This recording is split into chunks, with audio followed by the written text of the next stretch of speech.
This is Akashvani. In the program Spotlight now we bring you a discussion on Prime Minister's Ayodhya visit, unveiling multiple development projects. The participants are KG Suresh, political analyst, and Omvesh Upadhyay, Akashvani correspondent. In anticipation of the consecration ceremony of Ramlala temple in Ayodhya, Prime Minister Narendra Modi is scheduled to visit the city tomorrow. During his visit, he is slated to inaugurate several projects with a total worth of 15,000 crore. And today to discuss more on the projects, its significance and benefits, Mr. KG Suresh. Welcome to the program, Mr. Suresh. So, Mr. Suresh, to begin the discussion, when we are hearing this news that Prime Minister is about to inaugurate projects worth 15,000 crore in Ayodhya, please share an overview about the news with our listeners. Absolutely. Ayodhya, today you can say that all roads lead to Ayodhya. The entire world is now looking at Ayodhya because on January 22nd, there will be the consecration ceremony when the Ramlala temple, the idol would be consecrated and the dream of 1 billion plus people will come true. And it is but natural that a quaint, ancient town, sleepy town will suddenly come to life. Lakhs of people are expected, not just on the consecration day, but over the years, every day you can expect lakhs of people to reach there. And for this, it is important that it has the necessary infrastructure in place. And for that, the airports are important, the railway station is important, the roads are important. So keeping that in view, the Honorable Prime Minister has taken the initiative ensuring the infrastructural development of Ayodhya. We have seen this with Kashi or Varanasi, which he represents in the Lok Sabha, how he has turned around the ancient city into a modern, vibrant city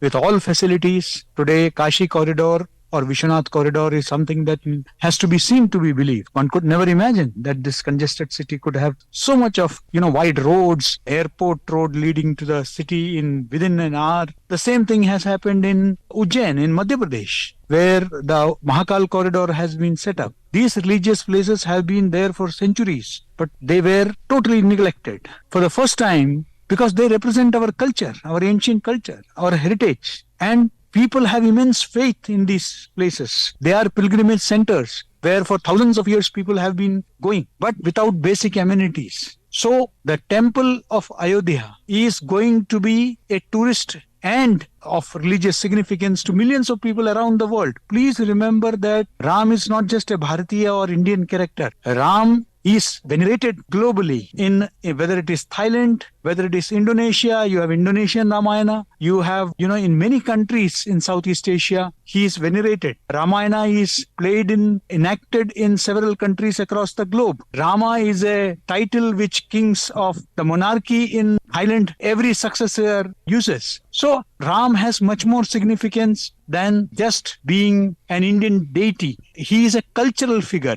for the whole world. And it is but natural that the infrastructural development, and particularly in that region where development has not taken much progress, has not made much progress, it is but natural that, these important initiatives are being taken. And the Vande Bharat trains that are proposed to improve connectivity, the roads, the broadening of the the railway tracks, Indeed. I think these are all very important. Yeah, absolutely. And Mr. Suresh, you very rightly pointed out that how government is trying to make the whole process hassle-free for the devotees, for the tourists who will fly or come by train all the way from their hometown to Ayodhya to visit Ram temple and see how rich the Indian heritage is, Indian culture is. And to contribute on their part, when we are talking about trains, where we are seeing that several Amrit Bharat trains, 6 new Vande Bharat trains, and also this newly developed Ayodhya Dham Junction railway station, which is about the cost of 240 crore, and along with the newly built Ayodhya airport. So in terms of connectivity as well, how significant it is to provide these facilities so that tourists and devotees can come without any hesitation to Ayodhya. Absolutely. You see, I remember going to Ayodhya. Even till recently, we had to either reach Lucknow by train or by flight. So obviously, Lucknow was the only option. And then you had to travel by road. Train connectivity was limited till, of course, Faizabad. But not all important trains would go there. That Lord Ram being, as I said, the religious and cultural icon that we look up to him. And it is but natural that every Indian would like to make a pilgrimage to this place. But one thing that prevented them from doing so was one, that Lord Ram was in a makeshift temple. There was no proper place. And second was the lack of infrastructure, which discouraged a lot of people.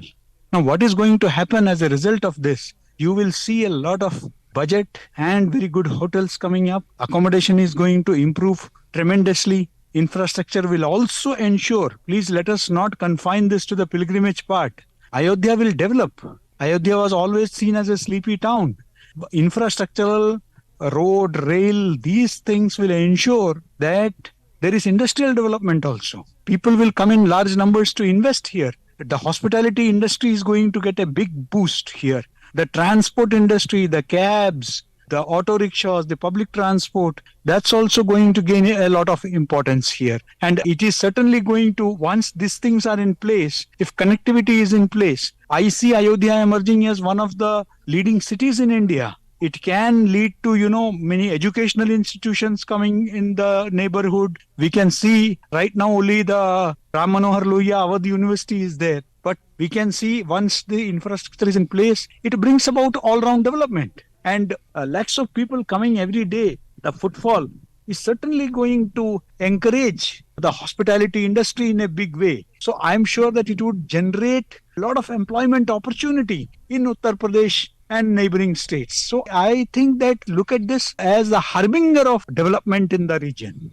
Absolutely, and you very rightly said that we should not see this as only the development of pilgrimage center in Ayodhya, but also the way it will contribute to a multidimensional growth of Ayodhya as a city of future. And as people say in industry or in business field, that if better transportation facilities are available, it serves as a foundation of better trade and also a rise in revenue. So with ease of transport and travel and an expected influx of tourists from all over the globe, in what ways can we see a rise in trade, revenue, and also the blossoming of culture of India?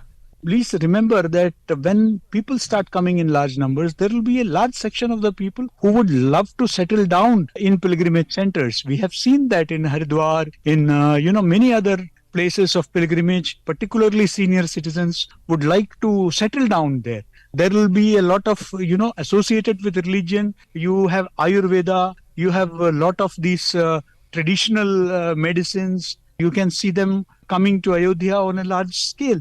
And then once, as I said, that education is another thing. It can become an education hub also. And once hospitality industry, they are associated, whether it is transport, public transport, cabs, all kinds of service providers, they will be there. So it can lead to a lot of industries coming up in and around Ayodhya who will certainly benefit from being there.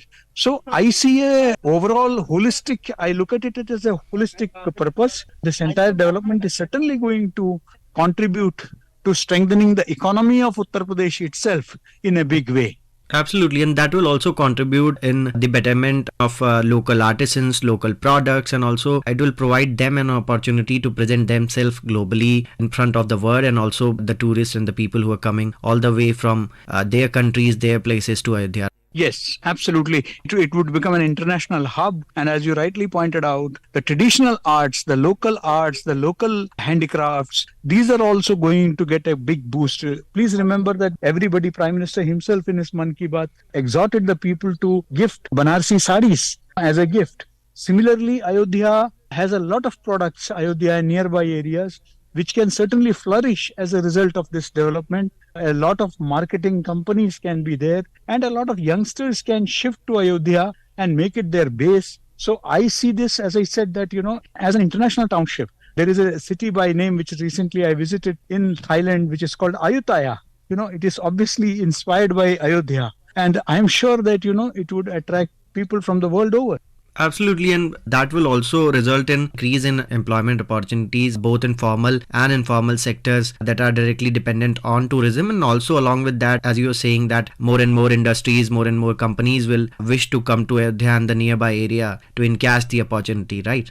Yes, absolutely. Prime Minister is visiting Ayodhya tomorrow. Among the development projects, I will name few that are also not only centered to Ayodhya but also to the overall development of Uttar Pradesh. Per se, the expansion of Gosain Ki Bazaar bypass, which is NH 233 to 4 lanes, enhancement and improvement of Khutar to Lakhimpur section of NH 730, and the capacity augmentation of LPG plant in Trushundi, Amethi district. So with these development projects spread all over Uttar Pradesh, can we say that when a Prime Minister is talking about sustainable infrastructure development and trying to create livable cities of tomorrow, he's not only talking about a vision but also an action plan? Absolutely, there is no doubt about it. You see, Prime Minister has always looked at things in a holistic perspective. There is no isolated, he doesn't see things in isolation. When roads come, he also talks about connectivity. When connectivity happens, industries come. When industries come, populations will come. And population come, then the holistic development, including educational